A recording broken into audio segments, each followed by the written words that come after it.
Haloview was kind enough to send us the BT7 Observation camera. BT stands for Bite Tango. It is 1080p, it's got a 7-inch viewing screen, it's got a super long wireless range of almost 65 feet where you don't need a repeater antenna. It looks really, really cool, and I can't wait to try this thing out. So first off, let's crack the box open, see what we're working with, what tools we're gonna need, and let's get this baby on the back of the camper.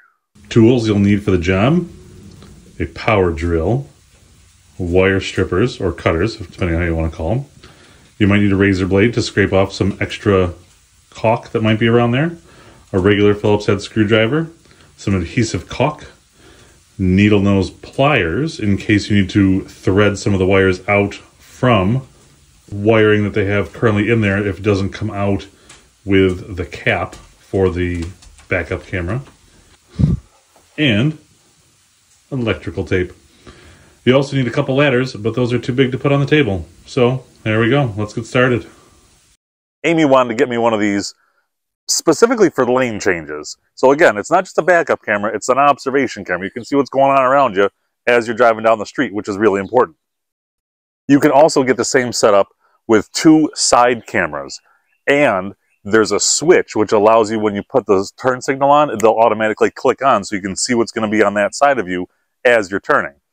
We've seen a lot of people already do videos where they don't hook that up. They just have it on constantly, which is perfectly fine too. Why not? But if you want to get a little bit fancy, have the back camera on all the time. And when you go click on the turn signal, it'll pop up a new screen so you can see next to you also. Either way is fine. Same can happen with the rear mounted camera. There's a signal wire you can hook up. So if you put your vehicle in reverse, that turns the camera on if you don't want to have it on all the time. I think it's kind of crazy. Just leave it on. Why not? Plugs into the dash. You can see what's going on around you at all times. Another cool feature with this is you can put a SIM card in here and record. So it's a recording device. You can save like a dash cam, but backwards. So as you're driving down the road, if something were to happen, you've got that information saved on a little device that you can play on whatever your... The transmission on this is supposed to be pretty fantastic, up to 65 feet without having to use a separate extender antenna. So from the back of the unit all the way to the front of your truck where you're mounting the screen, you'll have uninterrupted signal up to 65 feet. So you can have like a really, really big fifth wheel and have this sucker on the back and have no issues seeing everything from inside your cab. The first thing you want to do is pair the camera to the monitor. Do that before you install it to the trailer, because once it's there, it's going to be a real pain to do it later. And you never know if you got a dud from the factory. You don't want to have it all installed just to rip it apart to send back. Probably not going to happen, but it's best to do it first, like you're supposed to. That's what the directions say. So step 1 is to get the pairing plug, which is aptly labeled pairing cable, I should call it. It's a splitter which goes to the monitor, to the camera, and then to your power source. And the Toyota, it's all the way on top of the dash, so it's kind of weird. But hook it all up, it actually comes up, and we're paired on channel 4. So I don't need to do anything different. All we got to do now is get to the back of the camper and get the process started. So after you get yourself paired, the very first thing you want to do is take off anything that's already on here. Most come prepped for a Furrion camera, which is why you have the shape. It also says Furrion right there. But it's very easy. There's 4 screws. We're going to take those off. And we're going to keep the screws just in case. The new camera comes with them, but you never know. I always like to save things until I know I don't need them furthermore. It's probably my mom's doing. Mom, if you're watching, you can confirm. I should say that if you were installing a Furrion camera, don't remove this. You remove this little plate here, but that's where that goes. FYI. So this comes right off, and you have the power for the Furrion camera. Haloview gives you the adapter to plug into this, so we're going to get that on. However, we need to take this off There we go. Oh, just a little rubber gasket. Boink. And that slides right out. Easier said than done. Ooh, okay, we got some insulation coming out. Well, it's a good seal, I'll give you that. Step 2 is to remove all the caulk that they used to seal around it. I'm gonna, use a razor blade here.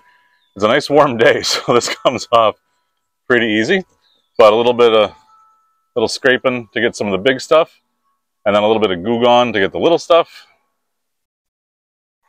You want to make sure you've got a clean surface to mount the new camera on before you do. Okay. This stuff comes off really, really well with Goo Gone.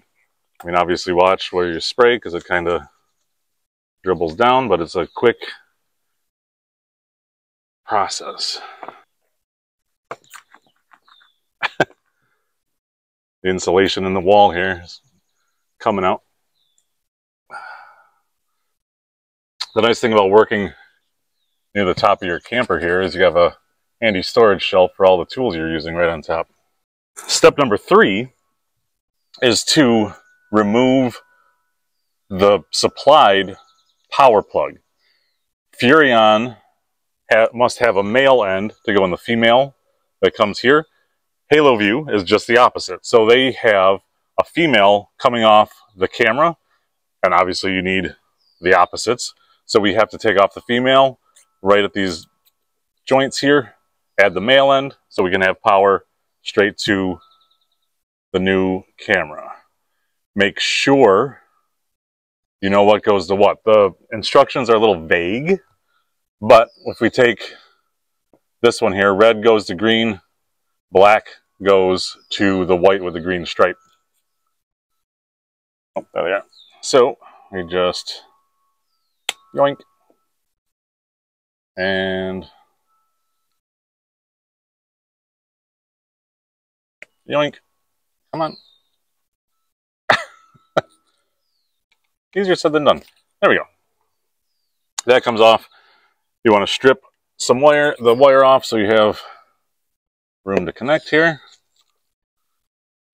I have probably the oldest pair of wire strippers in the world. I believe I inherited these from my father when he bought a new pair 20 years ago or more.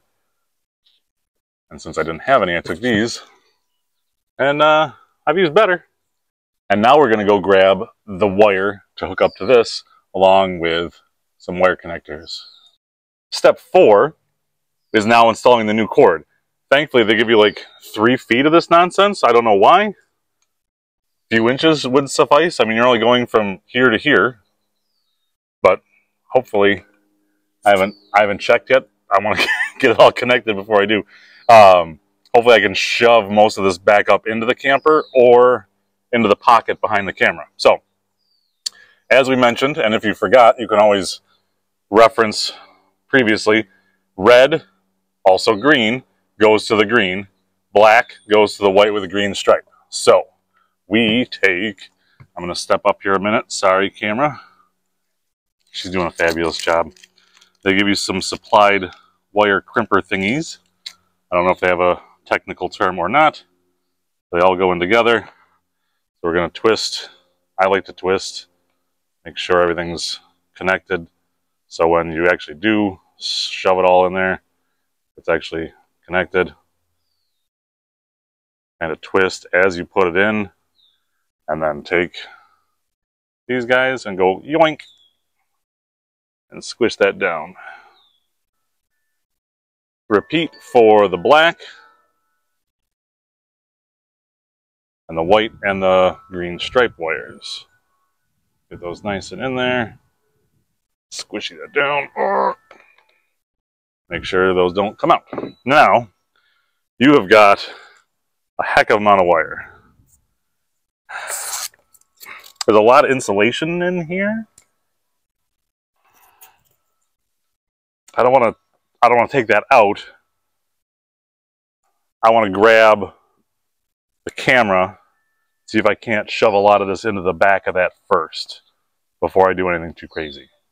What you want to do is you want to take the female end that comes attached to the camera, And there's a plastic backer plate that this will slide through and attaches to the back of the camera like so.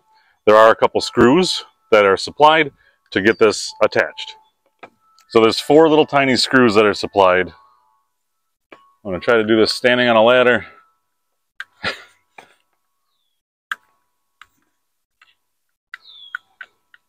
While we're filming.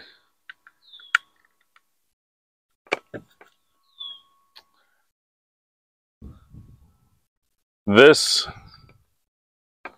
little plastic piece, if you already have wiring pre-wired, you want to use this black plastic piece.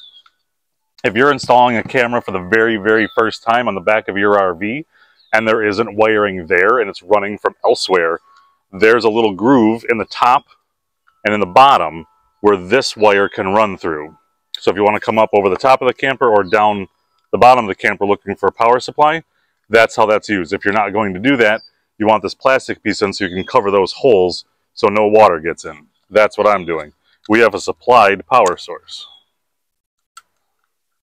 So make sure we get these screwed in nice and good to cover those holes.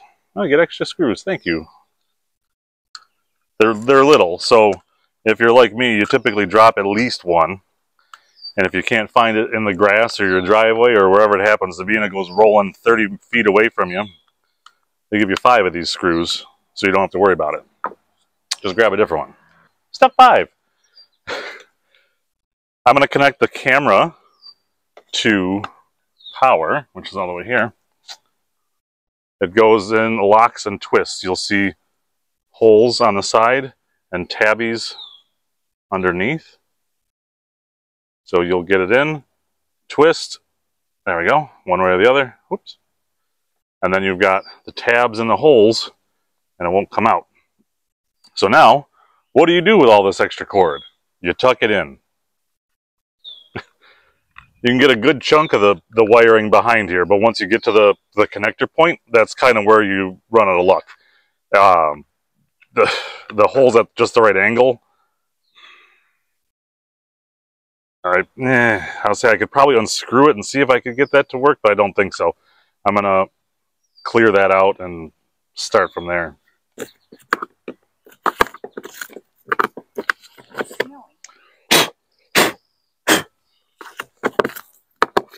I don't want to drill holes, I just want to get space.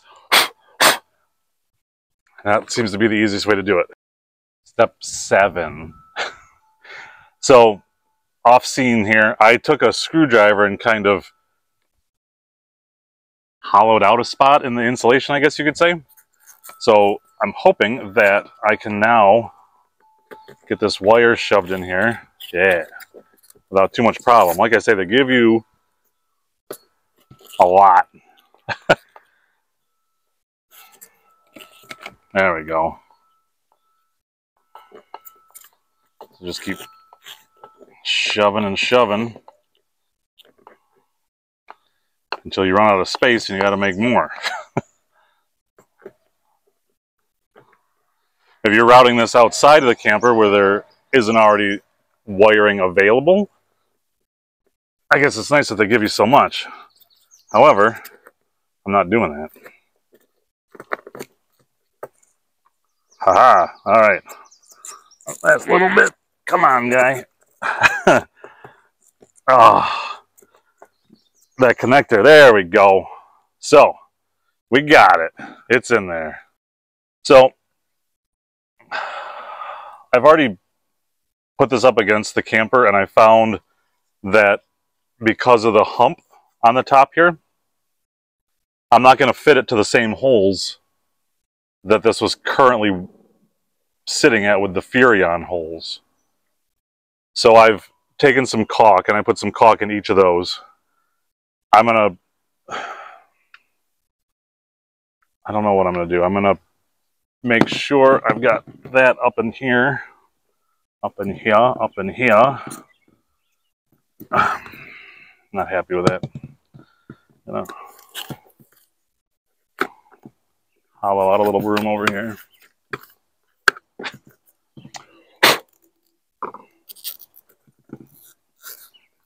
There it goes. And then I want to be able to get this attached to here, and then get this extra cord up into the camera. So it's going to look like so. So far, it's not bad. I'm not a big fan of drilling holes into the side of the camper, I got to tell you. If you watch me install the TV mount, you'll know I am not a fan of screwing into the back of the camper. So, what I'm going to have to do... Thanks. That was a secret. When I was doing the TV mount, one of the holes was not one of the pilot holes I was drilling wasn't catching, so I was giving it a little bit more, and a little bit more, a little bit more force, and I did not catch it when it grabbed, and I went straight through the back of the camper. And I'm going to kick myself forever. We haven't even owned this camper a year, and I have a hole in the back of the camper. There's a lot of caulk in there right now, and it dries clear, and unless you're really looking for it, you don't see it. So don't tell anybody. It's our little secret. Now, this is going to be tricky. I only have one hand, but like I said, I'm flying one-handed. What I'm going to do is I'm going to grab one of the old screws and use that because it has caulk at the end already. Make sure you're going forward. God bless America. You did mention that you're going to drop one. That's right. Land that I love, I'm scared to drill in. There it goes. This is the problem. It's probably good to have a magnetic screw end. Otherwise, that's going to happen to you. Oh, there it goes. Okay. I got it in. That's the hard part. Okay. Bits of camper all over that. So, everything's plugged in. I tested it. It said no signal. And I couldn't for the life of me figure out what was wrong. I didn't think this through. And if somebody else doesn't think about this, then I'm going to give you the hint. You need to be plugged in to your 7-pin connector from the trailer into your truck, and your running lights need to be on. At least your running lights. You can turn your headlights on too. That is what powers the lights, which is what powers the camera. So if you're baffled like I was, take a deep breath, take a step back, and hook the camper to the vehicle, the tow vehicle, and turn your lights on. Solve the problem. That should do the trick. I have the one screw in here. It wasn't tightened all the way because I want to make sure everything was set before I did this. And now I'm going to do the rest. Like I had mentioned, I want to get a little bit of caulk on the end of this. And that's how we've got it. We're going to stick that there. And I want to kind of shove this up as high as I can get it because it's not...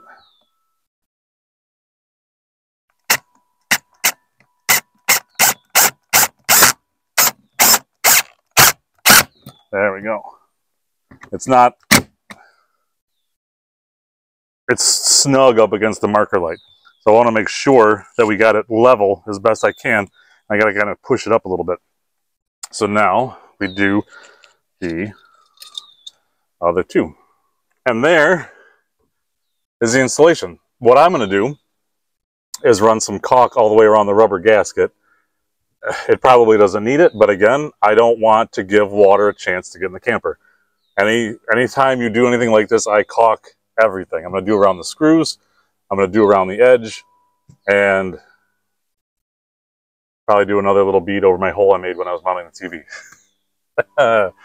Oh, fun times. Stuff I've got. It's not like a caulk gun type of scenario. It's just like a little squeeze it on out.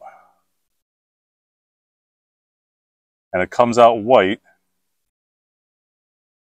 but it dries clear. And the nice thing is, if you cut the nozzle at an angle, you can use that instead of like your finger going all the way around.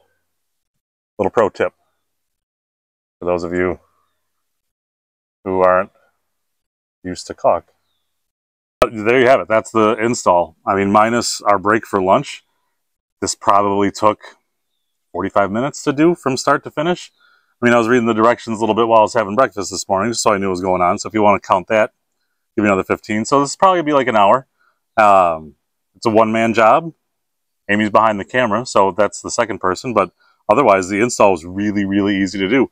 And I'm super excited to try this out to see how it works, because the little bit that we've had with the pairing and just the testing of it so far, to make sure that the camera does turn on, the picture looks great. And if it performs the way we've seen, this is going to be a fantastic.